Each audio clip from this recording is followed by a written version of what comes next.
क्या आप सोच सकते हैं कि कोई इंसान इतना हद तक गिर जाए कि अपनी ही पत्नी को गोली मार दे और उसकी लाश को ठिकाने लगाने के लिए खुद के ही होटल के तंदूर में उसको जला दे। हम बात कर रहे हैं 90s के सबसे क्रूएल मर्डर के बारे में। इसके बाद से लोगों ने कई सालों तक तंदूर में बनी चीज़ों को खाना छोड़ दिया था और जिस भी ढाबे में तंदूर होता था लोग वहाँ जाते तक नहीं थे। इस केस के बाद ही इंडिया में पहली बार स्कल इमेज टेक्नोलॉजी का यूज़ हुआ था। I am talking about the famous tandoor case.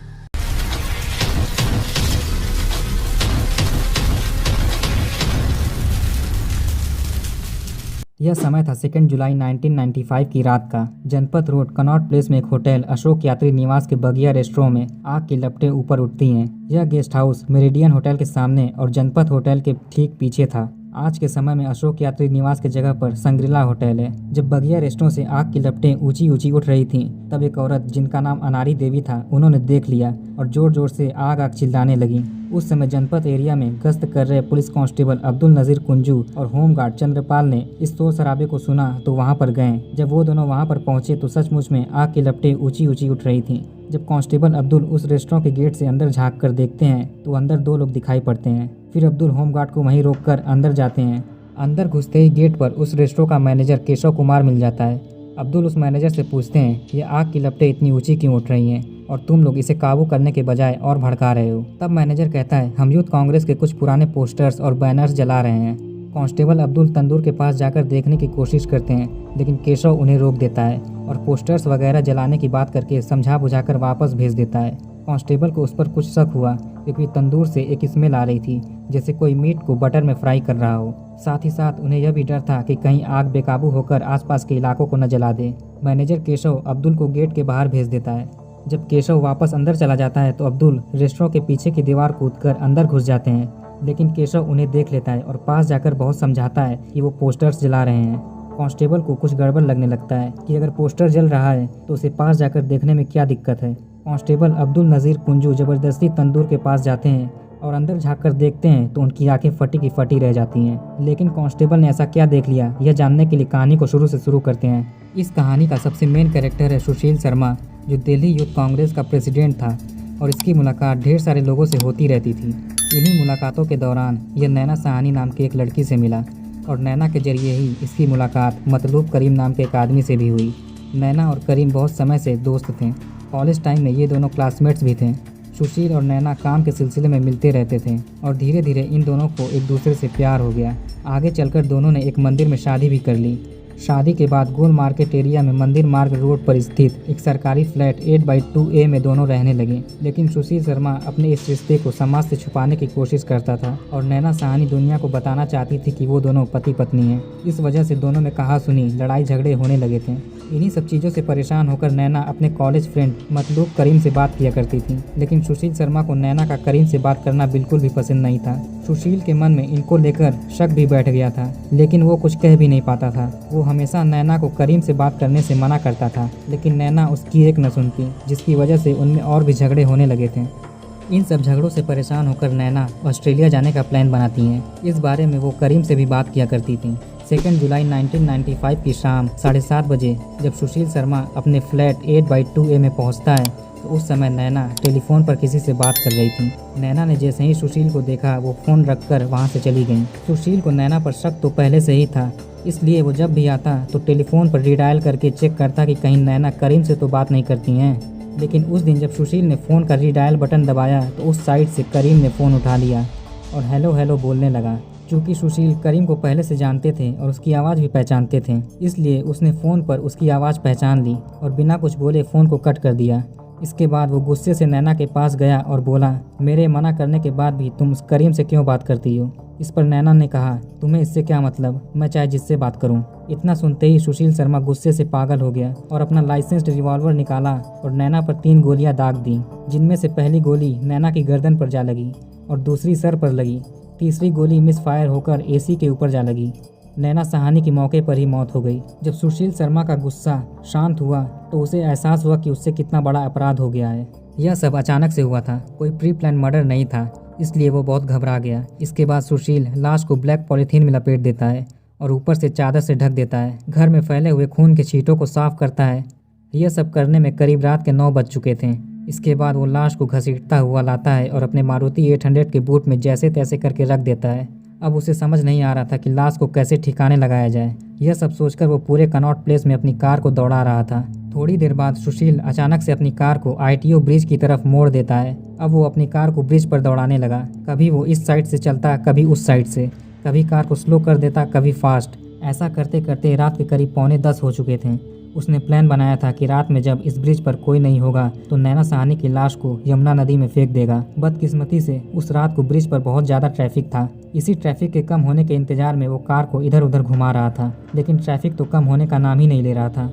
अब उसे अपना प्लान चेंज करना पड़ा। वो रात के करीब 10 बजे अशोक यात्री निवास में स्थित बगिया रेस्टोरेंट में पहुंचता है। वहां भी बहुत भीड़ थी, लोगों का खाना पीना चल रहा था। सुशील अपनी कार को पार्किंग में लगाकर सीधा बगिया रेस्टोरेंट के मैनेजर केशव कुमार के पास जाता है। दरअसल वो रेस्टोरेंट सुशील शर्मा का ही था, उसने बस केशव को संभालने के लिए दिया था। सुशील केशव को बहुत लंबे समय से जानता था। सुशील बोला, रेस्टोरेंट को अभी बंद कर दो, सबको बोल दो कि खाना खत्म हो गया, जो आ रहे हैं उन्हें वापस भेज दो और जो खाना खा रहे हैं उन्हें जल्दी जल्दी खाने को बोल दो। वैसे तो रेस्टोरेंट 11-12 बजे तक बंद होता था, लेकिन केशव सुशील को मना भी नहीं कर सकता था। जब सारे लोग वहां से चले गए तो केशव के अलावा बाकी सारे स्टाफ की भी छुट्टी कर दी गई। उस रेस्टोरेंट में केवल 2 लोग बचे थे, सुशील शर्मा और केशव कुमार। इसके बाद केशव ने इन सब चीज़ों की वजह पूछी तो सुशील ने अपनी पूरी कहानी बताई और कहा, मुझे इस लाश को जैसे तैसे ठिकाने लगाना है। पहले तो केशव घबरा जाता है, लेकिन बाद में सुशील का साथ देने के लिए तैयार हो जाता है। उस वक्त सुशील ने रेस्टोरेंट की सारी लाइट्स बंद कर रखी थीं और दोनों लाश को ठिकाने लगाने के बारे में सोच रहे थे,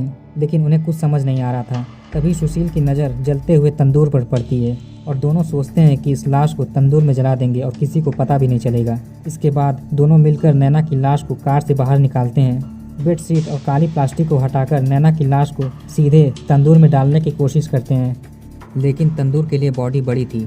जैसे तैसे करके वो लाश को तंदूर के अंदर डाल देते हैं। तंदूर की आग इतनी नहीं थी कि लाश को तेज़ी से जला सके, इसलिए केशव साइड में पड़ी लकड़ियों को ले आता है और सुशील रेस्टोरेंट में पड़े कुछ पोस्टर्स इत्यादि को। आग थोड़ा बढ़ तो गया था, लेकिन उतना नहीं जितना सुशील को चाहिए था, इसलिए वो अंदर किचन में गया और मक्खन का टुकड़ा लाकर तंदूर में डाल दिया। मक्खन की वजह से तंदूर की आग और भी बढ़ गई थी। फिर सुशील शर्मा अंदर पड़े सारे मक्खन को लाकर तंदूर में एक साथ डाल देता है। यही उसकी सबसे बड़ी गलती थी, जिसकी वजह से आग की लपटें ऊपर तक उठने लगी थी और बाहर के लोगों ने देख लिया। तभी अब्दुल जबरदस्ती अंदर आया और लाश को देखकर उसकी आंखें फटी की फटी रह गई थी। अब्दुल नज़ीर कुंजू बाहर आकर अपने सीनियर्स को इन्फॉर्म करते हैं और साथ में फायर ब्रिगेड को भी बुलाते हैं। सुशील शर्मा को लगा कि अब वो पकड़ा जाएगा, इसलिए वो रेस्टोरेंट के पीछे के दरवाजे से फरार हो गया, लेकिन मैनेजर केशव पकड़ा गया। जब आग को बुझाते हैं तो एक अधजली सी लाश बाहर निकलती है। लाश को पहचानना बहुत मुश्किल था, किडनी वगैरह सब बाहर लटक रहे थे। 1 बजे तक उस इलाके की सारी पुलिस वहाँ इकट्ठा हो गई थी। जब joint commissioner of police Maxwell Pereira को इस घटना के बारे में पता चला तो वो भी वहाँ पर पहुँच गए। बॉडी को हार्डी मेडिकल कॉलेज में पोस्टमार्टम के लिए भेज दिया गया। केशव से पुलिस पूछताछ करती है, लेकिन वो कुछ नहीं बताता, बस बातों को इधर उधर घुमाता है। अगले दिन पोस्टमार्टम रिपोर्ट आती है, जिसमें वो लाश एक महिला की थी और मौत का कारण जलकर मरना बताया गया था। सुबह में तंदूर की छानबीन करने पर एक पायल भी मिला था, लेकिन यह किसका था किसी को नहीं पता और केशव भी कुछ नहीं बता रहा था। इस घटना की खबर जब लोगों को हुई तो बहुत हंगामा हुआ था। उस रात सुशील शर्मा बगिया रेस्टोरेंट से निकलकर गुजरात कैडेट के एक ऑफिसर जो दिल्ली में उनका रेसिडेंट था वहीं पर ठहर गया। अगले दिन वो जयपुर निकल गया, फिर जयपुर से फ्लाइट लेकर मुंबई, उसके बाद चेन्नई चला गया। जब बगिया रेस्टोरेंट की खबर अखबार में छपी तो मतलूब करीम ने इस खबर को पढ़ लिया और तुरंत पुलिस स्टेशन जाकर लाश को देखने की जिद करने लगा और पुलिस उसे लाश घर लेकर गई। करीम को जब एक अंगूठी जो लाश के पास से मिली थी दिखाई गई तो उसने पहचान लिया और कहा कि यह लाश तो नैना की है। दिल्ली यूथ कांग्रेस के प्रेसिडेंट सुशील शर्मा इसके पति हैं और दोनों में काफ़ी लड़ाई झगड़े होते थे। इसके पति ने ही इसे मारा होगा। अब पुलिस के पास मरने वाले के साथ साथ मारने वाले का भी नाम था, लेकिन कंफर्म नहीं था।